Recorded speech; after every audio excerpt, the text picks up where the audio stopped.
Started. Good morning, everyone. Thank you for having us, and for those of you in person, thanks for being here. My name is Lidia Henderson. I'm a research associate with the World Resources Institute Ross Center for Sustainable Cities on the Global E-Mobility team. I'm here with Sarah Cassius, a research analyst on e-mobility as well, and we'll be presenting on the Global Electric Mobility Strategy at WRI.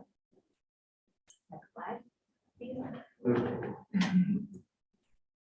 We'll start with a brief introduction of WRI and what we do, then dive a little bit more into our approach to e-mobility work using our global framework, and then we'd like to highlight 4 of our projects on the e-mobility team. Next slide. All right, can you guys hear me on Zoom? Let me know at any point if we're not being loud enough. So as Lidia said, I'm Sarah Cassius. I'm going to talk a little bit about who we are, what we do, and our approach and strategy to global electric mobility. Is that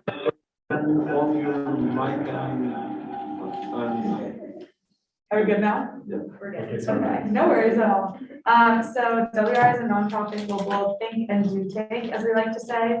It's centered around 7 global challenges, including food, forest, water, etc. The Global E-Mobility team is specifically housed within the Ross Center for Sustainable Cities, but we do work across programs with the climate and energy programs as well. And so you'll kind of see through our projects that a lot of the focus is on cities and how cities can be a catalyst for change. As you can see on this map, we have offices around the world. We also have a new office in Colombia that's not listed. Next slide, please. All right, so our approach to zero emission vehicles and electric mobility can be summarized within these 3 categories. So first, count it. This is our systems-based approach to the development of evidence-based policy and regulatory recommendations. We want to make sure that since this is a new transition that local governments haven't had to do before, or I guess undergo, that we're making this as evidence-based and really taking a full perspective of everything as possible. We also want to make sure that we publicly share all components of our research and data when we can. And we also are trying to implement MAL, so monitoring, evaluation, and learning, into our projects. So making sure that we are measuring the success and measuring the impacts, but also assessing where we need to refocus our energy and changes we need to make. A lot of the projects we'll talk about today have different phases, and so this allows us to rethink our strategy in between phases and make sure that we're affecting the change that we want to see. The next aspect of this is change it, and this reflects our on-the-ground technical assistance. In the projects we talk about today, also you'll see that on-the-ground technical assistance is one of the main aspects of our strategy. And lastly, scale it. We always try and work with and coordinate with national, regional, and global stakeholders. And so we'll often begin in the city scale, but we want to make sure that this will reflect national policies as well. And we also encourage peer-to-peer mentorship, so scaling from one city to the next. Perfect, thank you. So our approach can also be summarized in these 5 pillars. First of all, local decision maker engagement. So making sure that the technical assistance and the work that we're doing is incorporating decision makers at every step so that the policies and the decisions that need to be made reflect the work that we're doing. In the same vein, local proof of concept. This provides political cover for national policies. We want to make sure that our pilots and our technical assistants are proving on a national level as well that this is something that works and is scalable. This credibility gives us more persuasion when we're talking to similar cities or on a national level other countries when we're trying to, again, scale this to on a global level.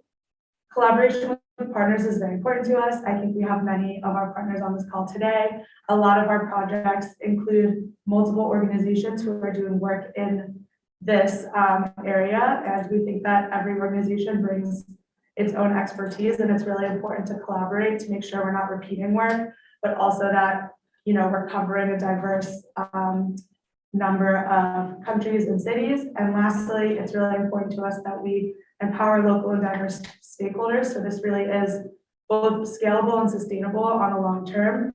And through all of this, you can see that cities are really key to our transport decarbonization strategy. We believe they're a catalyst for change, and historically, cities have been the leader and national policies tend to follow. So here you can see a map showing our global net zero vehicle policy targets, and they're really gaining traction worldwide. What you see is most countries in the world already have these targets under discussion, if not already in the legislative process. And so within this, it's important to us, while the national governments are setting these targets and goals, we're working with cities individually to make sure they have the tools they need to fit within these goals and to really ensure that we're meeting the targets that we're setting. Next slide, please. And so here you can see a map of where our different projects are by country. You'll notice that it's very reflective of where our international offices are located. And so having our international offices really allows us to connect with this network of stakeholders that we have on the ground. Next slide, please. And just to further illustrate this, you can see here are some of the cities that we are involved in projects with that we'll be talking about today. So we really have a focus on the global south, and we do this through the networks of our international offices. Next slide, please. And here are our key areas of focus. As you can see, there are many of them, but today we really want to focus on the ones related to the projects we're talking about. So that will be a fair mobility transition, which I know we just talked about. I think all of us can agree that it's really important to make sure that this transition is done with equity at the forefront. E-mobility road mapping, fleet electrification, and sustainable e-mobility. And now Lydia is going to talk a bit about some of our projects. Thank you. Yeah, so like Sarah mentioned, our team works globally as well as having a domestic focus in the United States. The first project we'd like to share with you is also one of our largest projects on the e-mobility team. That's the electric school bus project. Our team is working to transform and electrify the school bus market nationwide and to build momentum to electrify 480,000, so nearly 500,000 school buses in the US by 2030. The electric school bus team is working across 5 pillars of engagement across all 50 states with stakeholders such as school districts, local communities, utilities, vehicle manufacturers, and local policymakers. They are focusing on these stakeholders to also ensure an equitable transition and to focus on frontline communities. We all know the greenhouse gas and decarbonization impacts from electrifying all electric school buses, or 500,000 electric school buses in the US. But there's also, by focusing on frontline communities, ensuring improved local air quality and public health benefits to children in these communities. Next slide, please. The next project we'd like to highlight is the NDC-TIA ICI project, or ICI for short. NDC-TIA is working across 3 major Asian economies in India, China, and Vietnam to provide technical and policy assistance and ultimately facilitate a paradigm shift to zero emission transport. Our team is currently working directly with the Vietnamese government to create a comprehensive zero emission transportation roadmap, and then ultimately help promote discourse with other regions in Asia, and again, with that focus on deep decarbonization and transportation. The TUMI Transformative Urban Mobility Initiative e-bus mission, or TUMI for short, is a project that's very near and dear to our hearts. WRI is working with the organizations you see listed below and co-managing with GIZ, an international coalition assisting 20 deep dive cities in the global south to electrify their electric transit bus fleets, or their bus fleets. We have a long-term goal to help 500 cities prepare to bid for 100,000 electric buses by the year 2025. We are leveraging our international offices and our local reach to work on the ground directly with stakeholders and ultimately help scale our 20 cities to 100, then to 500 cities in the global south. Next slide, please. This will dive a little bit more into how we see our as Sarah was describing, our e-mobility framework actually applied through the TUMI project on the ground. So again, the coalition building piece of this, like we mentioned, we're leveraging our international reach. So working directly with our offices in Latin America, in Brazil. We saw Christina Albuquerque earlier. We were very lucky with her. Africa, India, and Indonesia. Working with on-the-ground stakeholders to build these robust and diverse stakeholders that bring expertise from different pieces and aspects of electric bus procurement, and to then also act as like local advocates and experts to build the scaling piece of this. And before I jump ahead, a big pillar of this work is through technical assistance directly to these coalitions and leaning on the coalitions to help disseminate the technical assistance. Those take the forms of hands-on trainings for database tools, technical workshops, and some other more written resources that can be tailored to a city or region. And then lastly, this piece of scaling is very important to the project, sort of once the dissemination of the technical assistance has been done, empowering those first 20 cities to then act as leaders and take a mentor role for further electrifying transit fleets and helping interested mentee cities, ultimately 500, set their own electric bus procurement targets. Next slide, please. This is a snapshot of our past and planned progress on the TUMI project. In this past year, we were able to work with our deep tech cities and sign them on to TUMI through a letter of intent process. We also focused heavily on this technical assistance, which, like I mentioned, can take the form of templates and sort of written materials. So that image in the middle is an example of a roadmap template that we disseminated to deep tech cities. On the left, there's an image of the Future Urban Mobility Calculator, which is one example of a database tool that we provided online with a demonstration that's accessible again to all our cities and coalitions.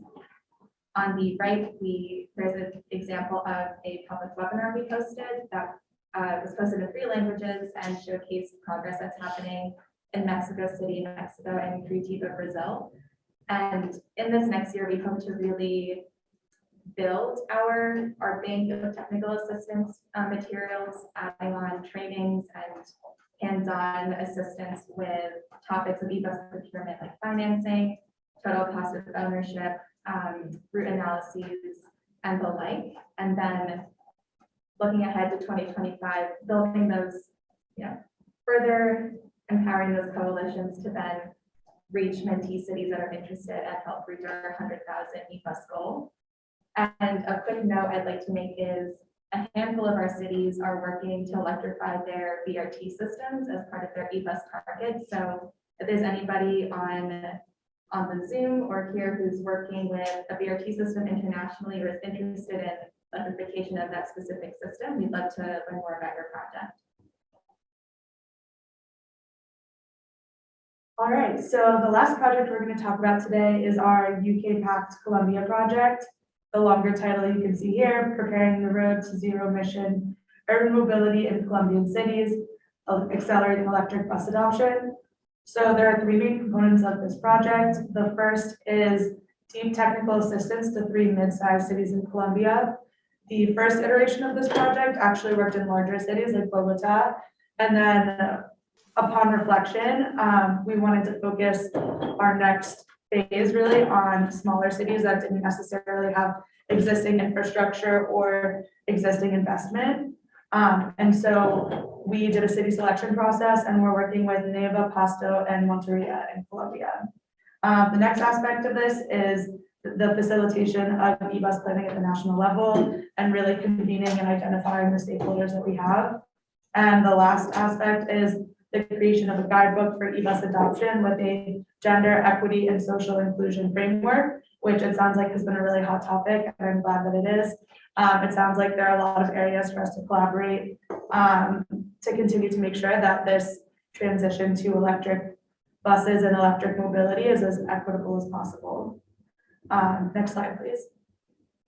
And then so just to break this down a little bit further, technical assistance, we're talking about working with the cities to create charging infrastructure plans. We have worked with them to do financial modeling. market analyses, risk analyses, environmental impact analyses, and route optimization. We've also been working to consider different viable financing options, working with Clean Energy Works and the WRI Brazil office, WRI Mexico office, and WRI Colombia office. So it's really a cross-cutting project. And then at the national level for the next product, we are actually convening in February a meeting of stakeholders in Bogota. And so we're looking forward to working on setting a national level agenda about electric mobility and where we kind of see these policies going. And lastly, with our knowledge products, in addition to our regular communications products, we are working on finalizing the Gender Equity and Social Inclusion Guidebook. This is led by our Mexico and Colombia offices, so it will be written in Spanish. And it's the first guidebook of its kind that's from people in the Global South for people in the Global South. And our hope that this is something that's really scalable to other small and mid-sized cities in the Global South to kind of lead and guide this transition, making sure that we're taking equity into account. Next slide, please. And lastly, we just wanted to give a plug for Transforming Transportation. It's our annual conference that's coming up next month. The theme this year is climate-centered mobility for sustainable recovery. And it's this 2+1 format. So it's 2 days and 1 overnight session for our friends in Asia and the Pacific. And there's a QR code if you want to register or visit the website. And yeah, we're excited to see you guys there. Next slide, please. So that is in our 15 to 20 minute brief overview of our electric mobility strategy and approach. Obviously, there's a lot more, but we are very clearly passionate about the projects we talked about today. And so if you have any questions, comments, feedback, our emails are on the screen and we'd love to chat. And we're happy to also take some questions now if there's time.